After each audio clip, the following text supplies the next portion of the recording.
wabarakatuh. Perkenalkan, saya Nur Fadila Safrila SEIMM, dosen tetap pada Program Studi Manajemen Retail Fakultas Ilmu Sosial dan Humaniora Universitas Kurnia Jaya Persada. Pada kesempatan kali ini, saya akan menyampaikan gambaran proses pembelajaran pada mata kuliah yang saya ampu, yaitu pengantar manajemen dengan kode mata kuliah 308 berbobot 3 SKS.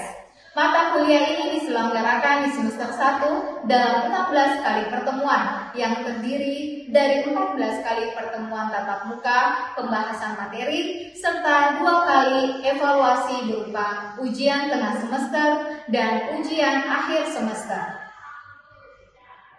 Mata kuliah pengantar manajemen memberikan pemahaman mendasar mengenai konsep, prinsip, serta fungsi-fungsi utama manajemen dalam organisasi maupun bisnis digital modern, yang mencakup planning, perencanaan, organizing, pengorganisasian, activating atau leading, pengarahan, dan controlling atau pengendalian atau yang dikenal dengan istilah POAC. Selain penguasaan materi, mata kuliah ini membekali mahasiswa dengan kemampuan menganalisis studi kasus nyata serta merancang perencanaan strategi sederhana untuk UMKM atau unit berbasis bisnis. Di akhir semester, luaran pembelajaran mahasiswa disajikan dalam bentuk portofolio, analisis, rencana, bisnis, dan struktur organisasi. Adapun capaian pembelajaran prodi yang dibebankan pada mata kuliah ini meliputi aspek sikap, pengetahuan, serta keterampilan umum dan khusus yang tertuang dalam rencana pembelajaran semester. Adapun capaian pembelajaran mata kuliah atau CPMK yang ditargetkan antara lain mahasiswa mampu memahami konsep dasar, perkembangan teori, dan fungsi-fungsi manajemen. CPMK selanjutnya, mahasiswa mampu menganalisis penerapan fungsi manajemen dan lingkungan organisasi pada studi kasus bisnis real. Kemudian CPMK selanjutnya, mahasiswa mampu merancang perencanaan strategi sederhana atau SMART goals dan struktur organisasi dasar. Adapun proses pembelajaran mata kuliah ini menerapkan 3 komponen utama atau biasa disebut dengan DIA. Pada delivery, materi disampaikan melalui perkuliahan interaktif, ketersediaan RPS dan modul ajar digital yang dapat diakses melalui LMS, serta media visual berbasis Canva dan studi kasus berbasis video. Untuk selanjutnya, interaction, terjalin komunikasi 2 arah melalui diskusi kelompok, analisis kasus, organisasi, tanya jawab interaktif, dan refleksi akhir pembelajaran. Assessment, sistem penilaian terbagi menjadi asesmen formatif, kuis interaktif mingguan, serta tugas proyek kelompok, dan asesmen sumatif dengan kriteria penilaian yang transparan pada rencana pembelajaran semester. Model pembelajaran yang digunakan adalah case-based learning dan project-based learning yang didukung referensi buku ajar manajemen, literatur pakar, serta artikel jurnal bereputasi. Berikut adalah cuplikan rekaman proses pembelajaran tatap muka pada pertemuan kelima dengan materi fungsi perencanaan atau planning dan penetapan tujuan organisasi. Mari kita simak bersama. Baik, bismillahirrahmanirrahim. Assalamualaikum warahmatullahi wabarakatuh. Waalaikumsalam warahmatullahi wabarakatuh. Selamat siang semuanya, adik-adik mahasiswa. Puji syukur kita panjatkan kehadirat Allah Subhanahu wa Ta'ala karena pada hari ini kita masih diberi kesempatan untuk pertemuan kita di pertemuan kelima untuk mata kuliah pengantar manajemen. Baik, sebelum Ibu melanjutkan untuk pembahasan atau materi kita pada hari ini, izinkan Ibu untuk melakukan presensi terlebih dahulu. Baik, apakah ada di antara adik-adik yang berhalangan hadir hari ini? Tidak ada? Tidak ada. Baik, jika tidak ada, maka mari kita lanjutkan untuk materi kita pertemuan kelima hari ini. Baik, sebelum kita melanjutkan materi kita di sesi kelima hari ini, izinkan saya untuk merefleksi kembali ingatan adik-adik tentang pertemuan kita sebelumnya di pertemuan keempat. Ya. Pertemuan keempat kemarin kita telah membahas tentang budaya organisasi dan etika bisnis. Apakah ada di antara adik-adik yang bisa menjawab mengapa seorang manajer penting untuk mengetahui lingkungan internal maupun eksternal sebuah organisasi? Saya Pak, saya Bu. Baik, silakan. Supaya manajer bisa mengidentifikasi peluang dan ancaman bisnis serta mengambil keputusan yang tepat. Tepat sekali. Jadi, seorang manajer merespon lingkungan secara internal dan juga eksternal merupakan bagian dari fungsi manajemen itu sendiri, yaitu fungsi manajemen yang pertama, yakni fungsi perencanaan atau organizing. Baik, untuk selanjutnya silakan adik-adik fokus pada slide kita yang berada di depan. Fungsi perencanaan. Seperti yang kita ketahui, fungsi perencanaan merupakan fondasi utama manajemen efektif dan juga strategi pencapaian tujuan organisasi.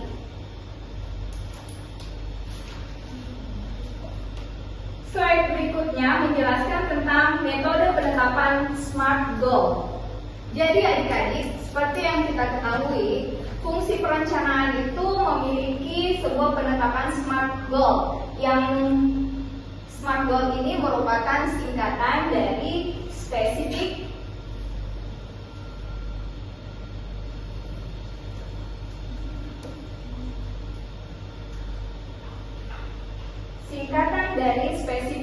and measurable, kemudian achievable and relevant, dan yang terakhir adalah time bound. Untuk penjelasannya, spesifik yang dimaksud di sini adalah target dibuat sangat jelas, ya, harus bersifat eksplisit.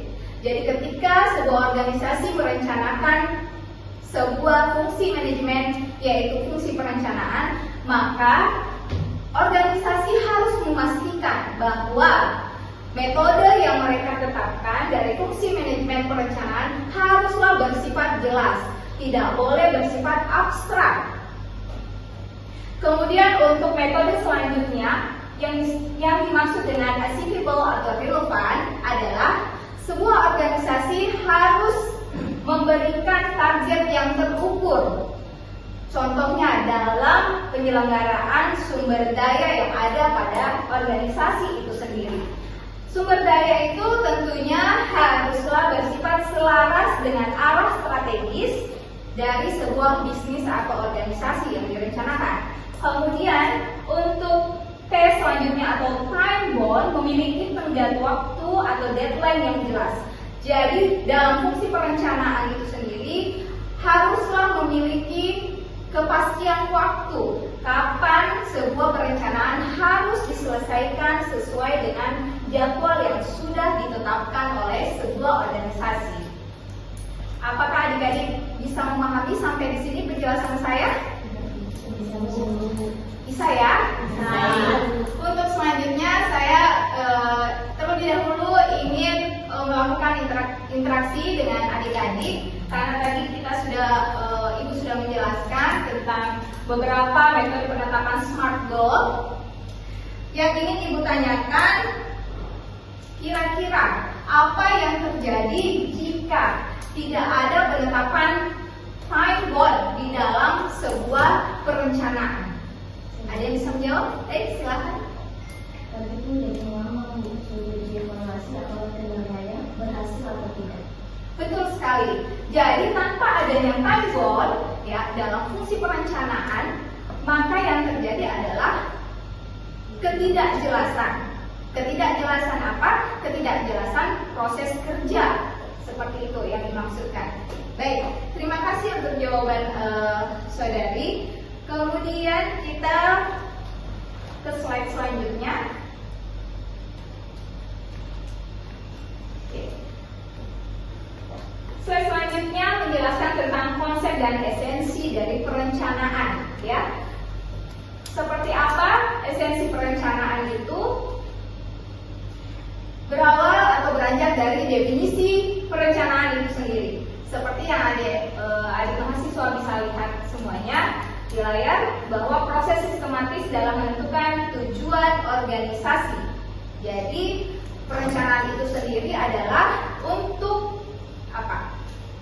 Bertujuan untuk adanya goals atau tujuan yang diharapkan dari sebuah organisasi. Kemudian fungsi dasar manajemen.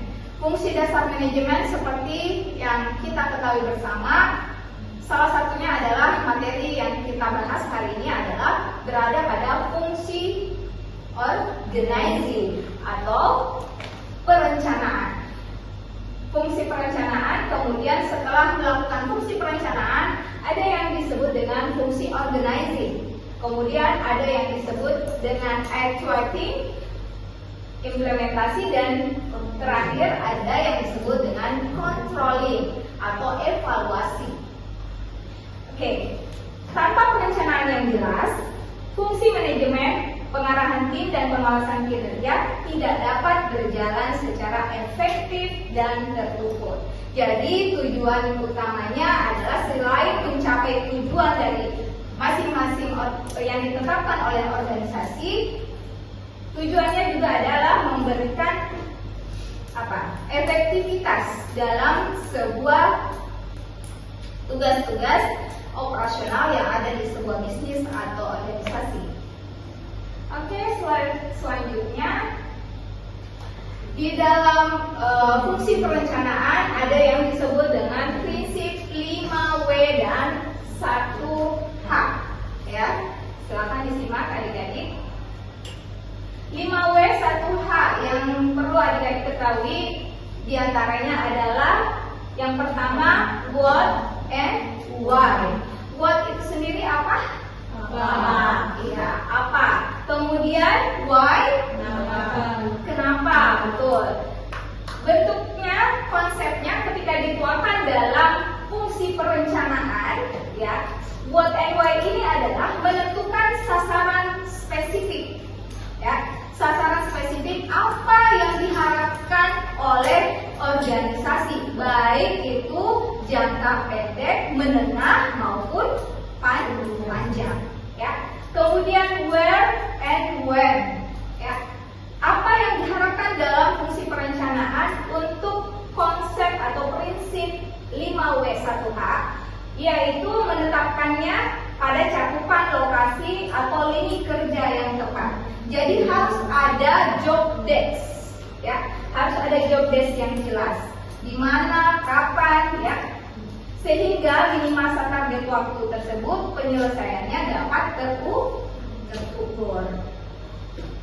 Oke, dan selanjutnya ada di prinsip who and how, ya. Kalau kita bicara tentang who and how berarti kita bicara tentang subjek, ya. Jadi menunjuk pimpinan dan tim penanggung jawab eksekusi, kita akan berbicara tentang SDM, sumber daya manusia yang akan digunakan oleh organisasi dalam mewujudkan tujuan organisasinya. Harus jelas siapa yang menjadi pimpinan, manajer, ya, siapa yang menjadi bawahan, kemudian siapa operasional dan lain sebagainya. Oke, kita di slide selanjutnya. Di sini ada beberapa manfaat utama perencanaan. Ya, silakan adik-adik perhatikan. Salah satunya adalah memberikan arah dan fokus clear. ya, memberikan arah, menyelaraskan seluruh unit kerja menuju satu visi dan tujuan bersama. Jadi sebuah organisasi biasanya dinaungi oleh visi dan misi yang sama, sehingga setiap sumber daya manusia yang ada di dalamnya berfokus pada satu misi dan visi yang sama. Tidak boleh ada satu orang pun atau sumber daya manusia dalam suatu organisasi bertentang seluruh unit kerja menuju satu visi dan tujuan bersama. Jadi sebuah organisasi biasanya dinaungi oleh visi dan misi yang sama, sehingga setiap sumber daya manusia yang ada di dalamnya berfokus pada satu misi dan visi yang sama. Tidak boleh ada satu orang pun atau sumber daya manusia dalam suatu organisasi bertentangan visinya, ya. Kemudian mengurangi ketidakpastian, ya. Manfaat utama perencanaan salah satunya adalah mengurangi ketidakpastian, mengantisipasi ancaman disrupsi dan perubahan lingkungan bisnis eksternal.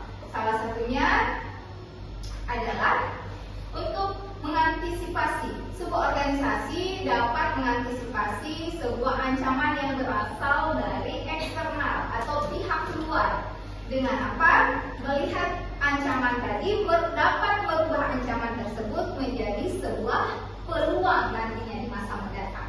Itu yang dimaksud dengan mengurangi ketidakpastian dalam hal ini. Kemudian efisiensi sumber daya.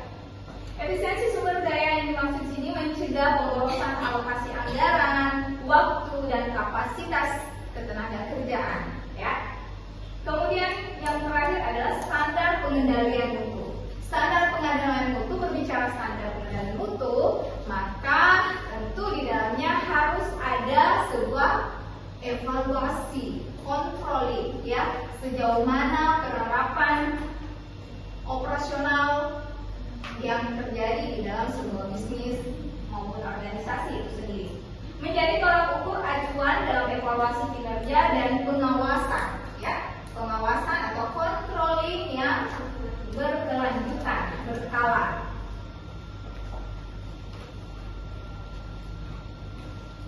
Oke. Selanjutnya, jenis dan tingkat rencana.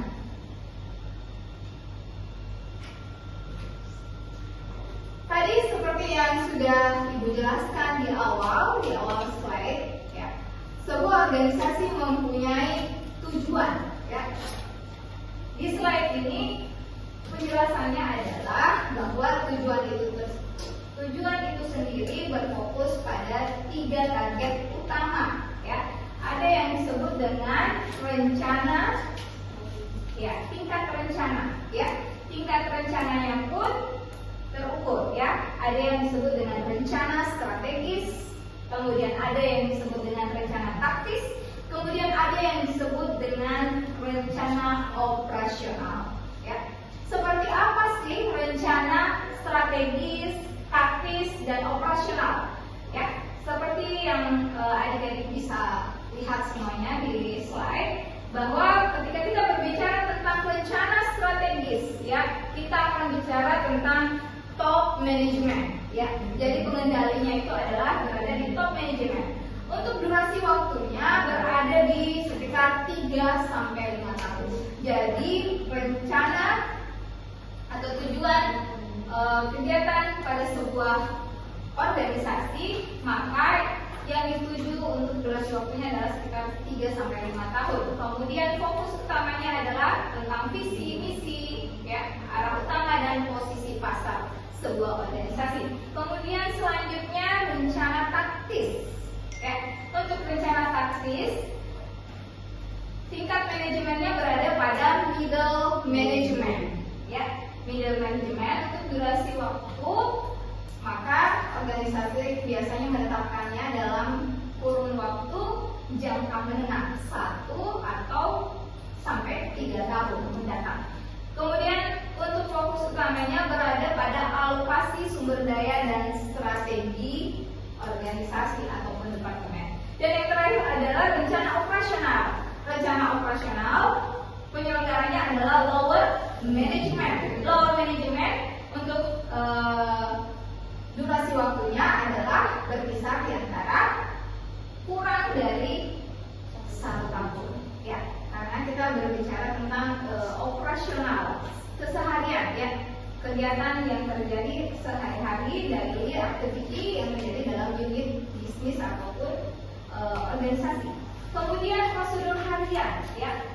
Untuk fokus utamanya berada pada prosedur harian, ya, anggaran rutin dan juga juknis yang bisa diimplementasikan oleh sebuah organisasi. Oke. Sampai sini apa ada pertanyaan dari adik-adik? Jika tidak, maka kita bisa lanjutkan untuk slide kita selanjutnya. Ada pertanyaan? Baik, jika tidak ada pertanyaan, kita bisa lanjutkan. Oke, strategis versus operasional, ya. Perencanaan strategis itu kita akan berbicara tentang, ya, doing the right things, ya. Doing the right things di sini yang dimaksud adalah manajemen puncak menentukan keputusan jangka panjang, ya, terkait apa? Ekspansi pasar, kemudian inovasi produk dan daya saing organisasi. Untuk menentukan ekspansi pasar, inovasi produk dan daya saing, maka pastinya kita tidak bisa berbicara untuk jangka pendek.